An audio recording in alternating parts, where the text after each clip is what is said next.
मौजूद सामीन, voice of Indus TV पारां आवां सभिनी खे भलीकार। आऊं आहियां अवांजो पंहिंजो अली नवाज़ आरी सर। मौजूद सामीन, ॻाल्हियूं किताबनि जूं सिलसिले हेठि अॼु असां अवांजे अॻियां पेश करे रहिया आहियूं सिंधी ॿोलीअ जे ख़ूबसूरत शाइर नसर नवीस प्यारे अहमद शाकिर जे किताब हिकु नज़र हेॾां बि जो जाइज़ो। अहमद शाकिर नई टहीअ जे लाइ हिकिड़ो उत्साह भरियो किरदारु आहे, छाकाणि जो हिन पंहिंजी नंढड़ी उमिरि में तमामु घणो कमु कयो आहे। हिन जा हिन वक़्त ताईं 4-5 किताब अची चुका आहिनि। अबाबिल नाले हिकिड़ो नंढड़ो रिसालो माहवार कढंदो रहे थो, जेको पिणु तमामु काराइतो आहे ऐं आज उर्दूअ जे आज रिसाले जे तर्ज़ ते आहे।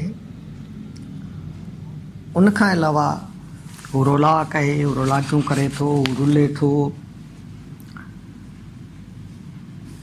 हू सफ़रु करे थो, हू तशबीहूं ॻोल्हे थो, माण्हुनि सां मिले थो, माण्हुनि सां मोहबतूं वंडे थो, विरछे थो। हुन केतिरो ई कमु कयो आहे। हिकु नज़र हेॾां बि किताब खां पोइ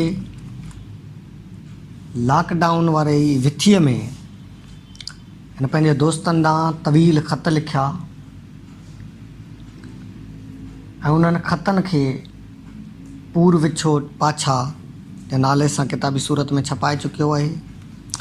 उनखां अलावा बि संदसि कुझु कम आहिनि जेके लिखिजी त चुका आहिनि पर छपाई जे इंतज़ार में आहिनि। उनखां अॻु में आउं चाहियां थो त अॼु पाण संदसि किताब हिकु नज़र हेॾां बि ते सरसरी नज़र विझो। अदब जी दुनिया तमामु वसी आहे, जंहिंमें पूरी काइनात जो हुस्न, फितरत या हसीन नज़ारा, आसरवंद अखड़ियुनि जूं उमीदूं ऐं क़ौमनि जो दर्द समायल हूंदो आहे। जेके माण्हू दुनिया जे दर्दनि जा मारियल हूंदा आहिनि उहे माण्हू किताबनि जी दुनिया में पनाह वठंदा आहिनि, ऐं जेके माण्हू किताबनि जी दुनिया में पनाह वठंदा आहिनि उन्हनि खे ॿी हर का पनाहगाह सित ई लॻंदी आहे। छाकाणि जो किताब ई त आहिनि जेके इंसान खे ज़िंदगीअ जो सलीक़ो सेखारींदा आहिनि, ऐं जेके माण्हू सलीक़े सां ज़िंदगी गुज़ारणु शुरू कंदा आहिनि उहे सदाईं घाटे जो सौदो करे वेंदा आहिनि। हिन दुनिया में अचण खां पोइ ॿी सॼी दुनिया पासीरी थी वेंदी आहे।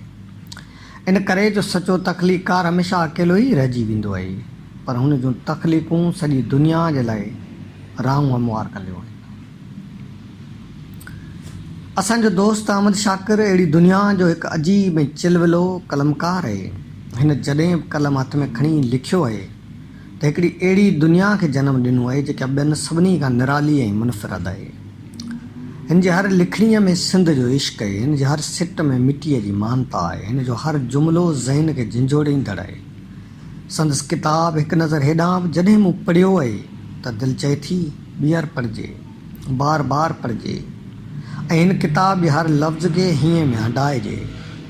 छाकाणि जो हीअ किताब न रुॻो दर्द जो नुवो आहे, पर हीअ किताब प्यार जो गीत बि आहे, त संगीत जो आलाप बि आहे।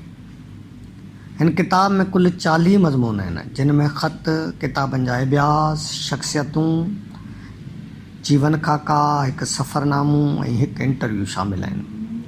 ऐं आऊं दावा सां चई सघां थो त हीअ किताब जंहिं हथ में खयूं उहो पूरो करण खां अॻु में हथ मां कढी न सघंदो। जेतोणीकि हिन किताब में अलॻि अलॻि मौज़ू ऐं अलॻि अलॻि किरदार आहिनि, उन जे बावजूदि हीअ किताब हिकु सुठे नाविल जीअं महसूसु थिए थो ऐं पढ़ंदड़ जी उञ लयो नथी लहे। संदसि नसर शाहकार आहे, ॿोली बि वणंदड़ ऐं तशबीहूं बेमिसाल आहिनि। वटसि लिखण जो ॾांहुं ॿियनि खां मुनफ़रद आहे। हिन जंहिं बि मौज़ूअ ते लिखियो आहे त उन जी मुकमल तहक़ीक़ करे पोइ लिखियो आहे।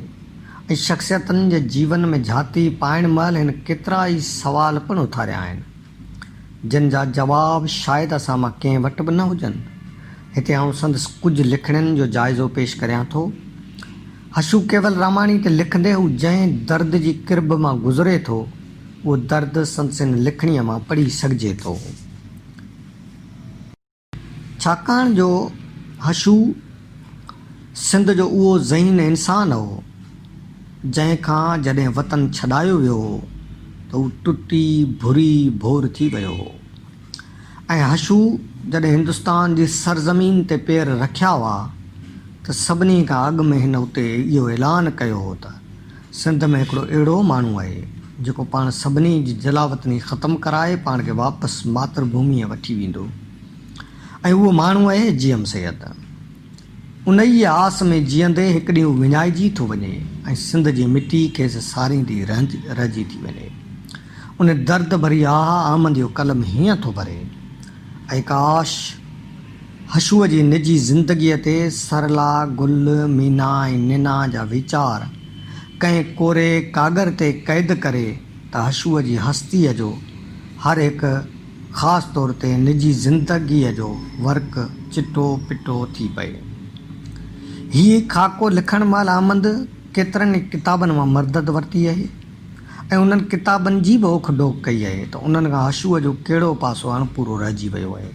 खाके जी पुॼाणीअ ते हू लिखे थो, हशू केवल रामाणी जे जीवन जूं आख़िरी रातियूं वेह बणियूं, उहे बि महात्मा गांधी जवाहरलाल नेहरू ऐं मौलाना आज़ाद जे हिंदुस्तान में।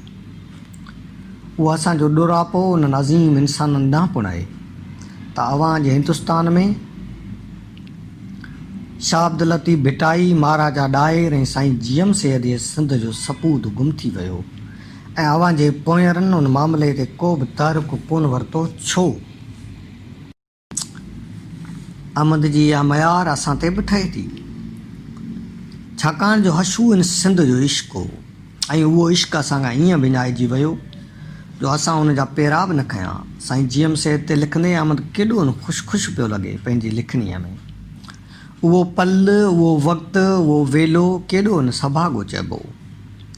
उहो पल उहो वक़्तु उहो वेलो केॾो न सभाॻो चइबो जंहिं वक़्तु जंहिं पल साईं GM सैयद जो जनमु थियो हूंदो।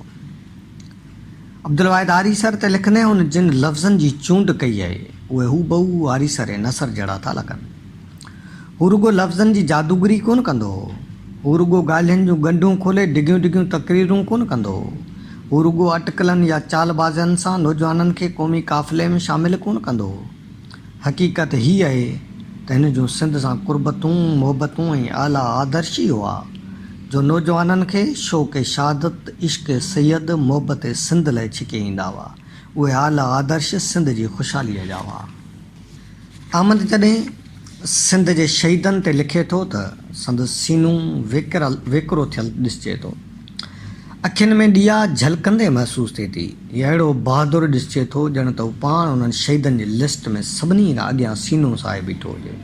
हिकिड़ो सचो तख़लीक़कार बेशक ईअं ई सोचे सघे थो।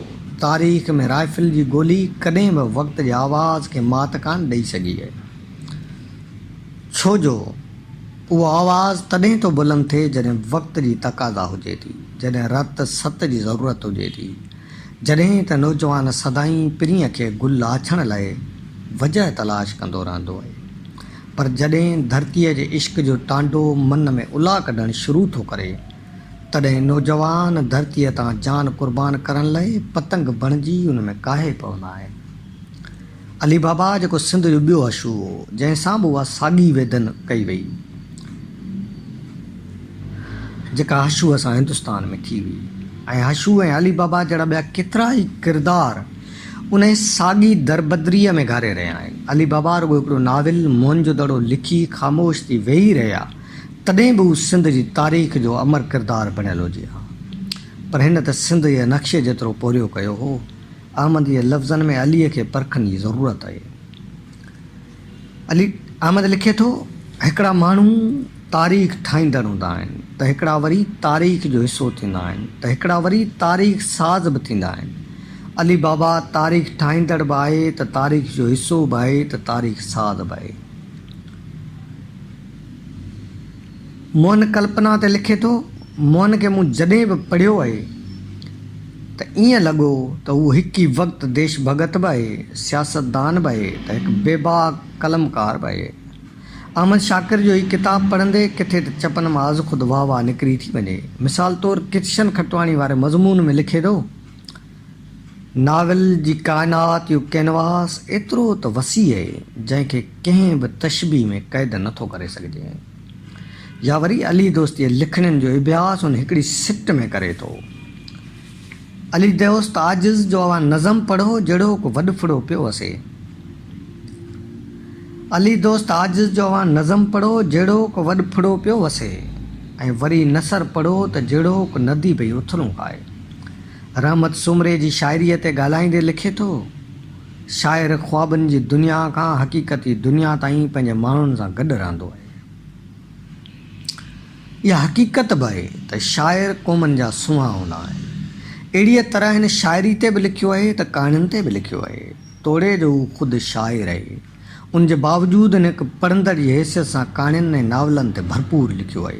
ऐं हिन नए नियापे में जेके टे ख़त लिखिया आहिनि उन्हनि में हू सफ़ा बेरहम थो ॾिसिजे, बल्कि आउं ईअं चवां त हू बिने बहादुर थो ॾिसिजे, न त असां सम्झंदे बि बेसमझ थी वेंदा आहियूं। दोस्तनि ऐं वास्तनि जो भरम रखंदे हक़ीक़तनि खां कन लाटार कंदा आहियूं। पर आमंद जंहिं जुरत जो मुज़ाहिरो कयो आहे, अहिड़ी जुरत मौजूदा दौर में मूं त कंहिं में विॾाए ॾिठी। हिन किताब में आगम अखिड़ियुनि में हिकु अहिड़ो मज़मून आहे जेको अखियूं आलियूं करे थो विझे। दर्द जो हिकिड़ो समुंड आहे जेको खुटे नथो खुटे, ऐं आमंद उन समुंड जे वहकिरे में लुड़ंदे पाण बचाइण जी कोशिशि थो करे। हथोराड़ियूं थो हणे ऐं नेठि हिकु ॾींहुं समुंड जूं छोलियूं हिन खे ॿाहिरि उछलाइण में मददगार थियनि थियूं। हिन मज़मून जो हिकिड़ो पैराग्राफ ऐं हिते वंड करियां थो। हू लिखे थो, अमां हिन दुनिया खे महदूद सम्झंदी आहे, अमां हिन दुनिया खे महदूद सम्झंदी आहे। तोड़े जो अमां ज़िंदगीअ जा 12-13 साल सऊदी अरब में घारिया आहिनि। संदसि ॻाल्हियूं कंहिं यूनानी डाए जहिड़ियूं ॾाप भरियूं ॾंदे आङिरियूं ॾियारींदड़ त नाहिनि हूंदियूं, पर अमां जी सादी सम्झाणीअ में पैगंबराणी प्रचारक ज़रूरु हूंदी आहे, जंहिंमें अहसा हूंदी आहे, उत्साह हूंदो आहे ऐं मोहबत जो वसी मैदान हूंदो आहे।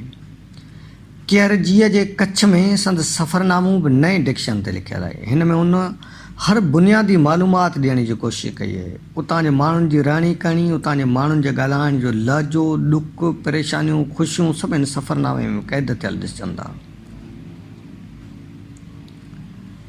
हूअं त हिन किताब जी हर सिट ते ॻाल्हाए सघिजे थो, लिखी सघिजे थो, पर जीअं त किताब जो पढ़ंदड़ पंहिंजी सोच मूजिबि शयुनि जी परख कंदो आहे। इन करे आउं चाहियां थो त पढ़ंदड़ ख़ुदि हिन किताब जी रूह ताईं पहुचनि ऐं पंहिंजी राय जो ख़ुदि इज़हार कनि। 304 सुफ़नि जे हिन किताब जो शानदार ऐं तवील मुआग ज़ुल्फ़कार गॾे ई लिखियो आहे, जेको कमल पब्लिकेशन कंबर पारां छपजी पधिरो थियो आहे। दोस्तो, अॼु असां अव्हांजे अॻियां पेश कयो असांजे इंतिहाई सुहिणे तख़लीक़ार अहमद शाकिर जी किताब हिकु नज़र हेॾां बि जो जाइज़ो। असांजी इहा कोशिशि आहे त असां सुठनि किताबनि बाबति तव्हांखे आगाह करियूं, तव्हांखे ॿुधायूं, त जीअं तव्हां ख़ुदि उन्हनि किताबनि ताईं पहुचो, उन्हनि किताबनि खे पढ़ो, उन्हनि खे सम्झो। बल्कि के किताब अहिड़ा त शाहकार आहिनि, अहिड़ा त शानदार आहिनि, जेके दिलि चवंदी आहे त पंहिंजी लाइब्रेरी जो हिसो बणाइजनि, पंहिंजे दोस्तनि खे गिफ्ट कजनि, पंहिंजे महबूबाउनि खे तोहफ़ो करे मोकिलिजनि। अहमद शाकिर जो हीअ किताब उन्हनि किताबनि में हिकु आहे। त दोस्तो, मूंखे यकीन आहे त असांजो हीउ सिलसिलो ॻाल्हियूं किताबनि जूं तव्हांखे पसंदि आयो हूंदो ऐं पसंदि ईंदो, ऐं असां कोशिशि कंदासीं त तव्हांखे पंहिंजे हिन YouTube channel voice of Indus TV पारां नवां सिलसिला, सुठा सिलसिला, तारीख़ बाबति, शख़्सियतनि बाबति, किताबनि बाबति, समाज बाबति अव्हांखे आगाह कंदा रहूं, अव्हांखे ॿुधाईंदा रहूं, अव्हां ताईं पंहिंजी सिंध जा मालूमात पहुचाइण में कामयाबु थियूं। ऐं इहो सभु कुझु तॾहिं मुमकिन बणिजी सघे थो जॾहिं तव्हां जेके असांजा ॿुधंदड़ आहियो उहे असांजो साथ ॾींदा, असां सां सहकार कंदा।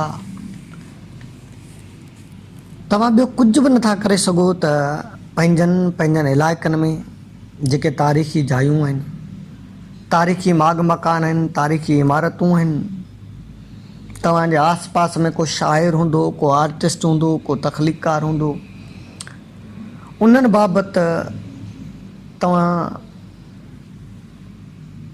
पंहिंजे वॉइस में नंढड़ा नंढड़ा क्लिप रिकॉर्ड करे मोकिलियो, असां उन खे पंहिंजे हिन यूट्यूब चैनल ते जाइ ॾींदासूं त जीअं सिंध जी हिकिड़ी मुकमल मालूमात असां गॾु करे सघूं।